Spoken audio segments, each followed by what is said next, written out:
หังเพิ่งบักใหญ่พี่น้องเอ้ยอ้ายตู้พ่อบ่เพิ่นมาสนมาเซาอยู่นี่บ่อ๋อหังบักใหญ่หนึงพี่น้องเอ้ยนี่เห็นบ่เออเอ้ยถ้าเพิ่งมาเซาเมื่อยหังบักใหญ่หนึงพี่น้องเอ้ยเพิ่งอันเพิ่งอันนี้ซ้ำเพิ่งใหญ่ซ้ำ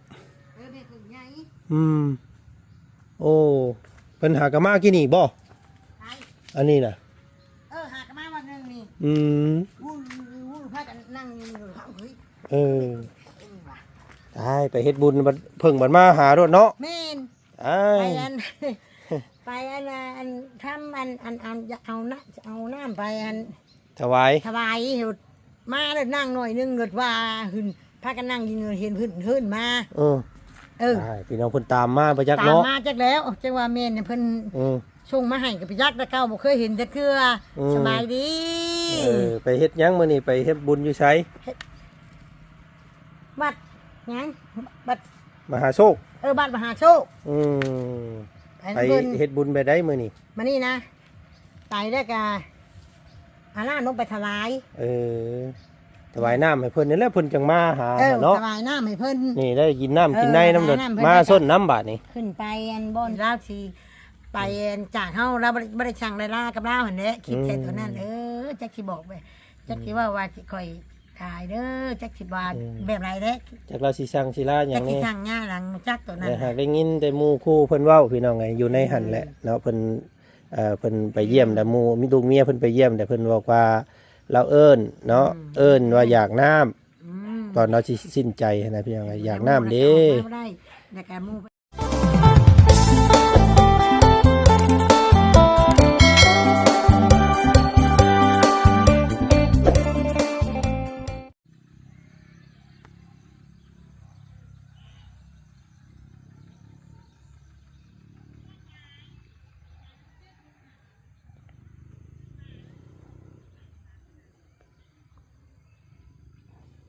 เหลือแต่ห้องห้อย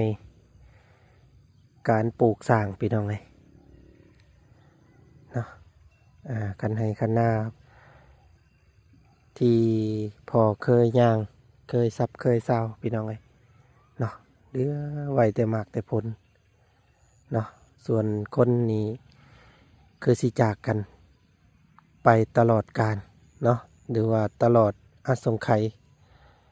บ่มีมือมีวันที่จะได้พบกันอีกพอเนาะจากไปแล้วไปรับพี่น้องไปบ่มีมือมีวันจะกลับมารอบนี้เมื่อก่อนยังคงคอยถาพอมาเหยียบให้เหยียบหน้ามาซาวมาสางมาบึงต้นไม้ต้นตอกที่ลูกปลูกไว้เนาะบัดที่นี่คือสิ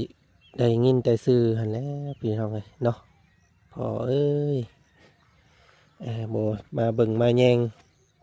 ผลปลูกของลูกๆที่ปลูกถาพอสูงเพียงบ่าเด้อพอเนาะกำลังออกบอกออกหมากออกผลนี่กำลังเป็นจอหลอกหนอกเหนียวเนาะหมากคุงหมากเคยก็กำลังเป็นปุ่มเป็นโงนขึ้นนี่พี่น้องเลยเนาะหมากมองหมากมันกะสูงเอิญเทินเนาะถ่วมหัวเลยเด้อบาดนี้พี่น้องเลยเนาะใบทุ่มนี่หมากคุงกะกำลังจอหมากพี่น้องเลยเนาะนี่หมากม่วงกะกำลังเป็นดอกเป็นหมากออกผลเนาะแต่ว่าพอบอมาเดี๋ยวแล่เบิ้งพี่น้องเลยเนาะโอ้ย นี่แหละเพิ่นว่าพี่น้องคนเฮาเนาะเกิดมามีแค่ครั้งหนึ่งครั้งเดียวเท่านั้นพี่น้องเลยตราบใดที่ว่าเฮายังอยู่นำกันเนาะยังเห็นกันกระจงหักแพงจงเบิ่งแย่งกันเด้อเนาะเวลาเพิ่นไปจากโดยที่บ่มีมือวันกลับมาแบบนี้เฮาสิโหยหาหยังกับซ้ายเกินไปพี่น้องเอ้ยเนาะ บ่สามารถแก้ไขอีหยังได้มีแต่เฮาอยู่กับปัจจุบันเนาะอยู่กับสิ่งปลูกพังของพ่อที่สร้างไว้ว่าซั่นซะเนาะให้ได้พี่น้องเอ้ยสักมื้อสักวันมันก็ต้องเป็นมื้อของเฮาเนาะก็ไปก่อนเนาะทางทุกพ่อก็ได้พี่น้องเอ้ยทุกคนเกิดมาก็ต้องตายคือเพิ่นว่าอันแหละพี่น้องเอ้ยเนาะตายไปแล้วก็มีแต่เฮาให้ปลูกนี่แหละเนาะไอ้หน้าตากะที่เคยซาวนี่แหละพี่น้องเอ้ยเนาะมื้อนี้ทางบ่อจันพี่น้องเอ้ยเนาะได้ตัดภาพบรรยากาศลงมาทางให้ทางหน้าพี่น้องเอ้ยมาเบิ่งหัวเบิ่งสวนมาเบิ่งผลปลูกต้นหยากหมากไม้เนาะนี่แหละพี่น้องอันนี้ก็กำลังเป็นดอกแก่แล้วพี่น้องเลยเนาะดอกหมากกันสมพอดีแดงจงหูจงหอยเบิ่งคักแล้วก็คือดอกสกุระเนาะพี่น้องเนาะ ต่อต้นไม้เนี่ยมันมีต้นตายจากต้นเด้อพี่น้องเนาะมีแต่ต้นงามๆนี่ทางบ่าวจันเอาพุ่นเอาเพื่อให้ใส่แต่ก็งามพี่น้องเลยซุ่มเย็นปลีกเป็นหมากเป็นพั่วขึ้นมาเนาะทางบ่าวจันก็ครอบว่าอยากให้พอออกมาเบิ่งต้นไม้ต้นตอกให้มันงดมันงามมาสันถาพอพี่น้องเลยหัวสวนสุดท้ายเพิ่นก็บ่มาเบิ่งจ่อยเนาะพี่น้องเอ้ยเนาะถ้าพอเบิ่งอยู่ในตอนนี้พี่น้องเลยเนาะนั่งอยู่ต้นไม้หรือว่าอยู่ไสก็ตามที่ว่ายังมองลงมาเห็นทางลูกๆก็นี่แหละเนาะทางบ่าวจันกะสิเบิ่งแยงให้หน้าตากาที่พอหักหวงพี่น้องไงเนาะให้ดีที่สุดเด้อพอเด้อเนาะให้ออกมาออกผลให้ได้กินพี่น้องไงเนาะสีใส่สีเอาลงไปตักใส่บาตรหยาดใส่พกให้พอเด้อเนาะมือบุญมือสินมืออะไรก็ตามพี่น้องไงป้าเถอะเนาะอันนี้ หมากอันกระเดาพี่น้องดอกกระเดากำลังปุ่มเนาะกำลังพี่น้องไงนี่ดอกสะเดากำลังเป็นหมากกำลังเป็นพวงเนาะแต่ว่าน้องน้ำบ่าวจันลบบกพี่น้องไงแห้งควกสวกคือสิบ่ยั่งแล้วพี่น้องไงเนาะบ่ทนเดือน4เดือน5ซ้ำดอกอันนี้พี่น้องไงเนาะยังเดือดแต่อ่องต่องทั้งนุ่มหันแถวนี้ปิดไปแล้วพี่น้องไงแมนบ่ยังเนาะพี่น้องเนาะบ่อยู่ซ้ำพอเอ้ย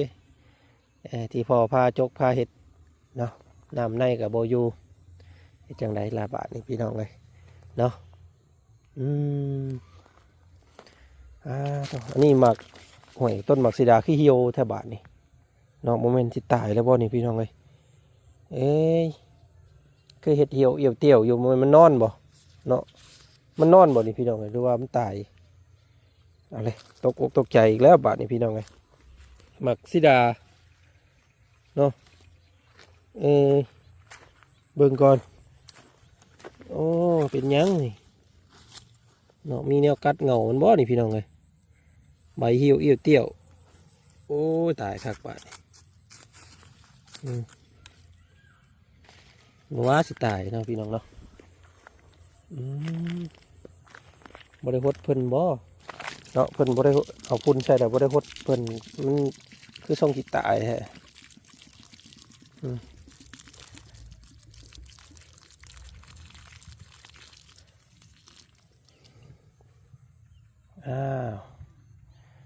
โอเคเมื่อหนาสมาหดใหม่เนาะแสงสีเหลืองกำลังชีวิตขอบฟ้าพี่น้องเลยเนาะหญ้าหลายขนาดปีนี้เนาะปีหน้านี่ต้องไถแดดดำเอาแล้วพี่น้องเลยวานเนี่ยบ่ได้แท้ๆเนาะคันหญ้าคันหนองกับพ่อเท่าเนาะหกเพื่อขนาดนี่ต้นหมากลิ้นจีต้นหมากทุเรียนกับยังโบตายเด้อพี่น้องเด้อเนาะ ยังบ่เป็นหยังยังอันว่างามอยู่นี่ว่าจะเอาเพื่องมาปกเหงาเพิ่นกำลังออกใบใหม่แล้วพี่น้องเลยเนาะโอ้ เป็นตาได้กินอยู่บ่เด้เนาะ ต้นขามต้นนี้ก็เปรียบเสมือนพ่อพี่น้องเลยเนาะเอาเดี๋ยวเบิ่งย่ำใดก็คิดฮอดแต่เรา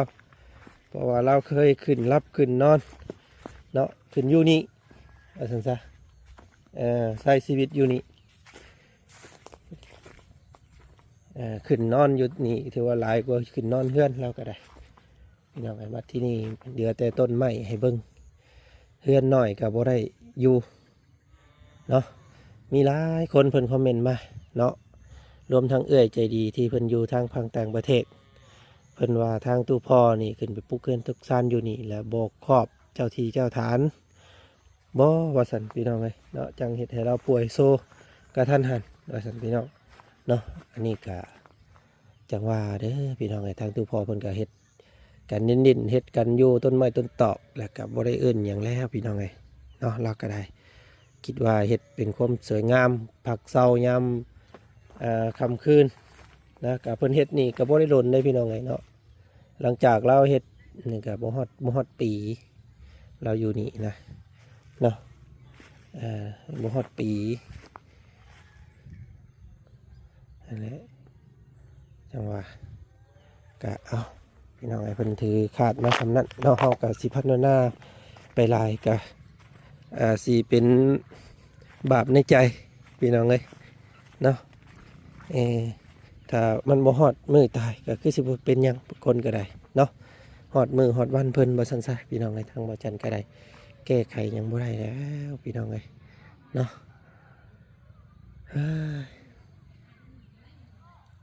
เดือนต้นตาลเนาะเดือนก็เคียงปลายตาลพี่น้องเลยงามเนาะต้นตาลนี่ก็ได้หัวสวนหัวควายงัดสงัดติ่งมือนี่พี่น้องเอ้ย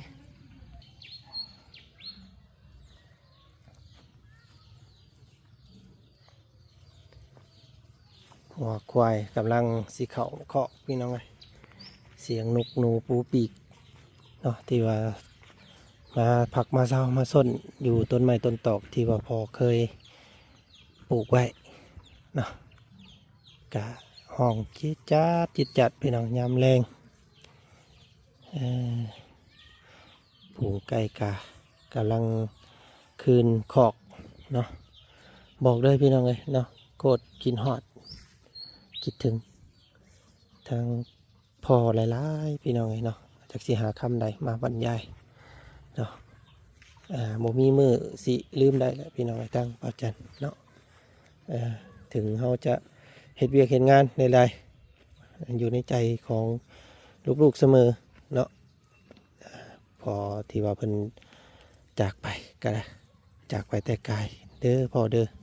เนาะยังอยู่กับลูกยังหักยังคิดฮอดเดี๋ยวไปเดี๋ยวมาคือสิเห็นเล่าได้พี่น้องเลยเนาะคือสิยืนน้ำงอนน้ำควายแต่เก่านะนี่แหละพี่น้องก็ไม่ภายบ้านนี่ครับเป็นกระหักห่วงทางแล้วกับ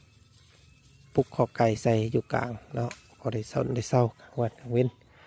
นี่ก็งอควายที่เพิ่นเคยไล่เคยตีพี่น้องเลยเนาะกองเพื่องปีนี้กับบ่คือปีก่อนเนาะกองเพื่องตอนทางตู้เพิ่นอยู่พอเพิ่นอยู่กะเอาไว้เป็นระบบระเบียบปีนี้บ่ถือต้นมะม่วงเราดอกหลายดีเนาะเป็นน้ำพุ่มอยู่อยู่หน้ากับไผอยู่กับไผอยู่ผู้เดียวบ่ลูกหลานไปทางอื่นไปเลยมีแต่เราอยู่ผู้เดียวพี่น้องเลยเนาะเขาบ่าวบุญครับน้องเพิ่นไปหาซื้อของขวัญมาแฮปปี้นิวเยียร์ว่าท่านพี่น้องเลยทั้งมองเนาะหากะเลิกไปบ่กี่เดือน พี่น้องก็มาอีกแล้วมะม่วงต้นนี้นี่โอ้ยพี่น้องไอ้ตู้พ่อเพิ่นห่วงแท้ได้ผู้ใดมาต่อยก็บ่ได้พี่น้องเอ้ยเอ้ามีหังผึ่งบ่นี่โอ้หังผึ่งบักใหญ่พี่น้องเอ้ยอ้ายตู้พ่อบ่เพิ่นมาสนมาเซาอยู่นี่บ่หังบักใหญ่หนึงพี่น้องเอ้ยนี่เห็นบ่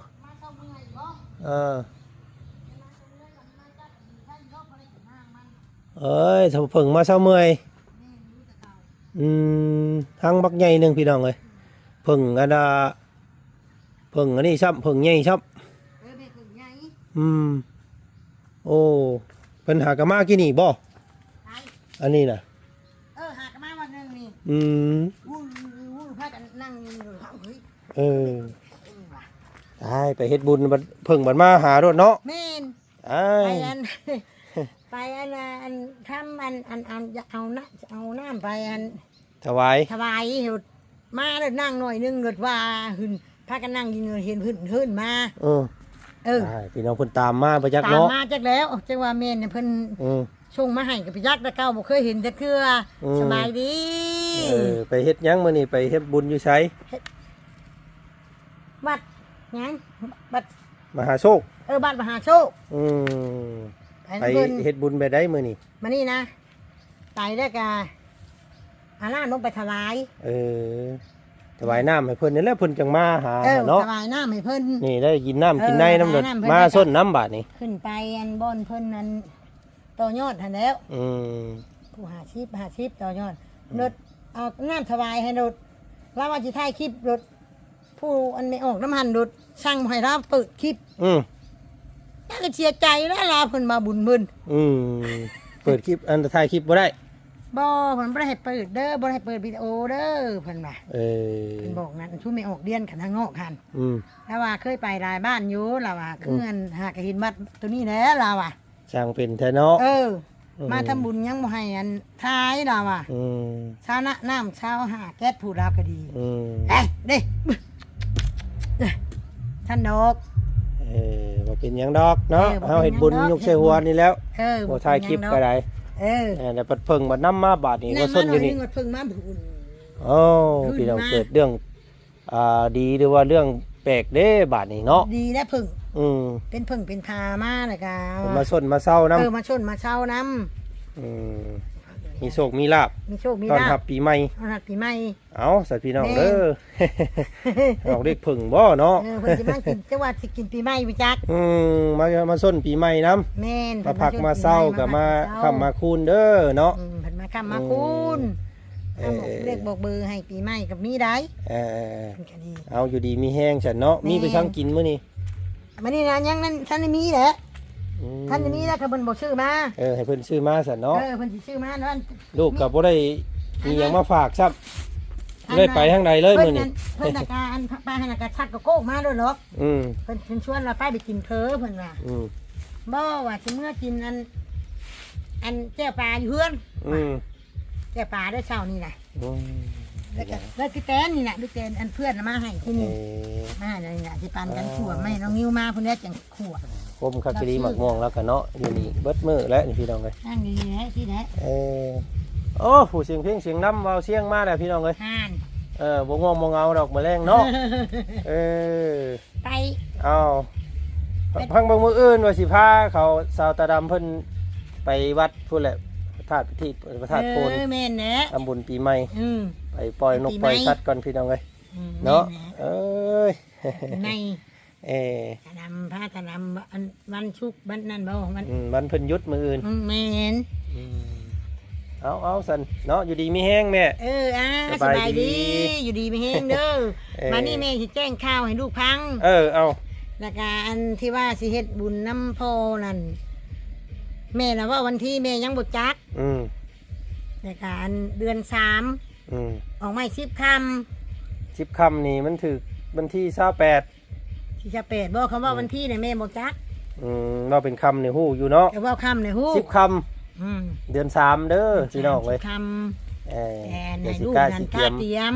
กา มี เกียม หยัง ของ ก็ ลู กาก ของ เทียม กิน ซ้ำลูกซ้ำมีนี่แล้ว นี่แหละจัดปัดเกียร์เนาะกินหยงขี้เหงื่อถ่าน้ำมันนี่แล้วหน้าบ้าน เฮ็ดได้สันเนาะเฮ็ดบุญกวดน้ำใส่แจกข้าวให้ตู้พ่อพี่น้องเอ้ยเนาะ วันนี้ก็ไปแจกหน้ามัน อืม อันว่าอันน้ำมันในไปหมู่อยู่ใกล้กันหั่นว่าได้ยินว่าอยากน้ำ เออ แต่บ่มีผู้ให้กินเนาะคนโทษเนาะ อืม เพิ่นก็บ่เป็นหยัง อ๋อ เพิ่นก็ได้กินไปอยากน้ำไปหาเด้ อืม สมอยได้เฮ้ยบ่ได้พันหยังได้เงียบสมอยคือได้อยู่ เนาะสมอยคือปกติเนาะ อืม คือเราบ่ได้เสียบ่ได้หยัง บ่ นี่ คื พี่ อ น้ เรา อง บ่ เอ้ย เสียแหละก็บ่ได้เห็นข้อเห็นเงียงหยังได้รับก็ตื่นมาเช้าก็เดียวหาอยู่อันนั้นนี่อ่ะ สมอย ซ้ำมอย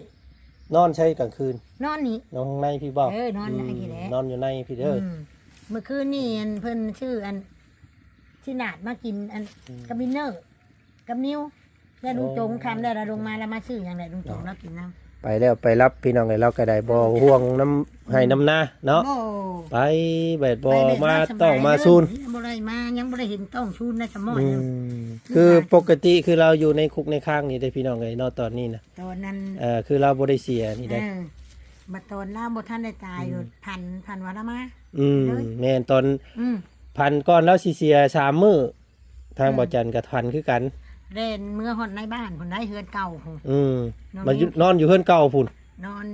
ไปพันเงินกับแม่ตู้มเขาตู้เพิ่นได้ตู้เฮานี่ พันวันมานอนบ่ห่มผ้าอยู่นอก เจ้าบ่นอนอยู่ในมุ้ง เอาพันนั่น เออ เอ้าบ่คือบ่เข้านอนนำแม่ว่ะบ่กูสินอนนี้เพิ่นว่ะ ได้เป็นเพิ่นอยู่ของบ่อนของเพิ่นเนาะ จังหวะรถ3มื้อต่อมาเพราะว่าได้ข่าวให้ แต่ว่าความเสียใจเฮาบ่ได้ไปอันพ่วมที่ลาวที่ไปจากเฮาเราบ่ได้สั่งได้ลากับลาวหั่นแหละคิดแค่ตัวนั้นจักสิบอกไปจักสิว่าสิค่อยตายเด้อจักสิบาทแบบไรเด้ จากเราสิสั่งสิลาหยั จัก ง สิ นี้ สั่งหญ้าหลังจักตัวนั้น แต่หากได้ยินแต่หมู่คู่เพิ่นเว้าพี่น้องไงอยู่ในหันแหละเนาะเพิ่นไปเยี่ยมแต่หมู่มีลูกเมียเพิ่นไปเยี่ยมแต่เพิ่นบอกว่าเราเอิ้นเนาะเอิ้นว่าอยากน้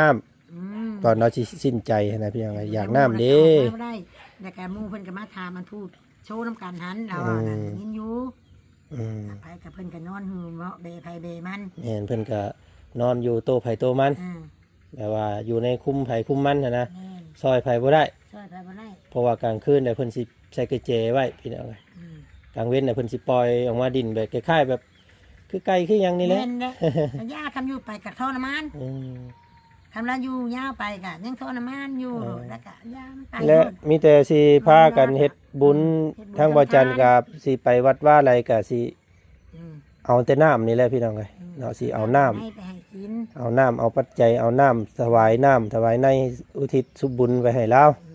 เนาะสิเฮ็ดจนผู้ละจนสิเฮ็ดบ่ได้ผู้ละ จน ทางบ่จันทร์ก็ได้ ให้ได้ชูพ่อก็ว่าบ้าว่าชูเก่งอยู่เด้จนฮอดเดือนฮอดหนาวอยู่ดุก็ดีบ่มีทางตีอยู่ดอก มันโดดโอ้ยเนาะ เห็นไหมหน้าไปเบ็ดเงียบไปเลยแล้วยังจะมอยอยู่อย่างนี้แต่คนอื่นเพิ่นเว้าประทับใจบ่ว่าแกแข่งก็รู้ว่าคนอื่นน่ะ คนอื่นพันบ่ แค่ชูหน้ามือสิเอามานั่น ม เฮาว่าบ่แม่นนะใจแม่นหมู่เนาะหมู่ว่าแม่นนั่นหมู่น่ะบัดผู้เพื่อนแล้วว่าคำแก้โชว์มากก็แล้วบ่ไปเฮือนอื่นแล้วก็มาเฮือนเราเองแล้วล่ะว่าบ่ต้องคิดน้ำหมู่ว่าในนั้นแล้วว่าเพื่อนว่ามาดิดน้ำน่ะบ่ต้องคือเฒ่าเอ้ยเราว่าถ้ามันแก้มากก็แป้มาเฮือนเฮาเองเราว่าเขาสิไปแก้ไปทั้งเฮือนหมู่ล่ะ หมู่ว่าขอบใจแค่นั้นแหละ จะเพิ่นใส่โซ่เป็นนักโทษธรรมดาและพี่น้องเห็นอยู่แล้วแกต้องโซ่ใส่กระลับมือเนาะ โทษเพิ่น ก็โอ้ยเนาะมีแต่อุทิศบุญนั่นแหละให้เราให้เดี๋ยวสิเอาใบให้ทางเฮือนจำเพิ่นเอาใบนั่นให้ใบอันพ้นโทษให้เดี๋ยวสิมาให้ทางอันศิลวัตรเพิ่นอ่านให้มืดมือ บัดมื้อนั้นบ่ มือใส่ผ้าเข่าหั่นสิถามเอาเพิ่นว่าเพิ่นสิเขียนให้อยู่เขียนใบอันพ้นโทษให้นะเดี๋ยวเฮาก็มาบอกให้ทุกพ่อว่าโอ้ยนี่เด้อใบเพิ่นเขียนใบอภัยโทษให้แล้วพ้นโทษพ้นคุกพ้นข้างได้เด้อ พ้น นะ ข้ามเนี่ยมีแต่ราสิไปสวรรค์ชั้นกล้าแล้วก็น้ำมู นี่แต่สิลูกสิอันประสานทางเพิ่นสิเอาใบนั้นมาให้บัดมือนั่นเด้อ โดยอันบ่ได้ลูกว่าอย่าเอาเข้าวัดแม่อย่าบ่เข้าหมู่เพิ่นอยู่พุ่นเบิดดูเลย บ่แล้วคำว่าบ่เข้าวัดนี่ลูกว่าอยากเอามานะคำว่าเราบ่อยู่วัดเนี่ยให้เราอยู่นะ หมู่ก็อยู่คู่หมู่คู่ก็อยู่พุ่นเบิดอยู่ อืม อย่าได้มาหน้ากัน อย่าเรา มีน้ำค้าน อย่าเราอยากมาอยากเบิ่งให้เบิ่งหน้ายันเราขี้ฮอดหน้าได้เอาเรามานะ มันนั่นเพิ่นก็ไปสวรรค์ชั้นฟ้า อยู่น้ำเขาไม่ตู้โพตู้พุ่นแหละลุงก็อยู่ระบ้าวก็อยู่หมู่คู่เพิ่นก็อยู่น้ำกันอยู่มันก็สะอาดอยู่ได้บ่ดาวก็ดี เออ อันให้หน้ากะเล่ากับจัดแจงโบกลูกเด้เด้จัด แล้ แจ ว ง ฟังกันฟังคุยกันเบิ่ง จะว่าแหน่กันแบบว่าอยู่ ลูกว่าคำว่านั่นน่ะเอาเรามานะว่าจะมาอยู่ให้อยู่หน้าน้ำลูกน้ำเต้าพอได้เอ่อ อยู่ให้อยู่หน้าแม่หั่งอยากเป็นห่วงเด้ พอเดียวไปเห็นว่าเอานั่นอีกติ เห็นบัดมันอยาก อืม อยากย่านนี่อยากชั้นยังใดเด้นั่นน่ะอยู่พุ่นแน่บัดฮ้อนยามหมู่ลงวัดลงว่าก็ไปคือหมู่เฮ็ดได้เห็นแหละ เอาสั่น แบบนั้นดูเว้ย แบบนั้นกับแบบนั้น แม่อย่างเดียวไปเห็นได้ยังบัดยังว่าขี้ฮอดมันอยากคือย่านใดกันน่ะ เพิ่นเป็นโรคอื่นได้ติ เพิ่นไปเป็นโรคคนอื่นเนี่ยเพิ่นกะอยู่แต่เพิ่นแด่แน่ดูเลย เอาฉันในรายการนั่นแล้วฉันความสบายใจของแม่แล้ว ความสบายใจของแม่ได้ยินอยู่น้องว่าผ่านมาโลดแม่สบายดีใดเฮานั่นแหละแต่มันว่าได้แต่เจ้า เอามาวัดบ่เอาติ กันเราที่วัดกับแม่เบื่อให้ว่าเข้าดูเลยอย่าให้อยู่น้ำหมู่อันละบ่าวเฮาดูเฮา กักขังเราอยู่วัดอยู่ว่าอีกแล้วเนาะ กักขังแล้วแบบนั่นแหละเป็นอยู่คนอยู่คุกอยู่ค่าได้บัดอยู่วัดอยู่ว่าอันนั้นเพิ่นอยากไปเป็นลูกเป็นนูเจิดอยู่ชายกับย่าเพิ่นจะขึ้นสวรรค์ยันผ้าเป็นเดือนเป็นลาวเพิ่นคอยเบิ่งลูกเบิ่งเต้ากับย่าเพิ่นด้วยแม่ว่าไปสิ โอเค เอา อยู่คนก็อยู่คนแล้วแต่นี่ได ว่าแม่นอยู่พ่อโตมันบ่แม่นพ่อบัดค่ำกลางคืนมาบัดเทื่อสิได้น่ะบัดเขาไปหันกันนี่ไปเดียวไปอ่ะแม่นี่แหละขึ้นย่านอยู่คำอยู่พุ่นเด็กกับย่าห่วงใจครับเรื่องจำนองเดี๋ยวไปบัดเอาสันโอเคใช่แม่เดี๋ยวจังล้มกันอีกเด้อใช่เด้อเอาผมขอบใจใดๆเอาพี่น้องเนาะมามาล้มน้ำแม่เรื่องบุญเรื่องศีลให้ตู้พ่อเป็นนี่แหละพี่น้องเนาะการนี่แหละวันที่28พี่น้องที่28เดือน1เดือน2อันเดือน1สิมานี่แหละแม่นก็เอาเพิ่นก็ไปก็คือสิบ่ได้มีความห่วงความใยน้ำให้น้ำหน้า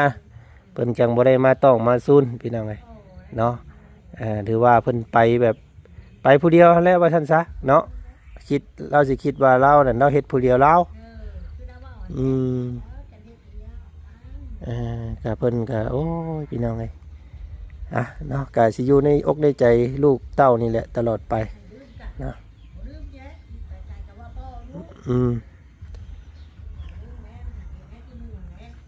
พี่น้องเนาะไปไว้ไปซ่าก็ไปคือกันแล้วต่างทว่าเพิ่นไปไว้แน่ยังไดซะพี่น้องเอาก็โอเคเนาะมื้อนี้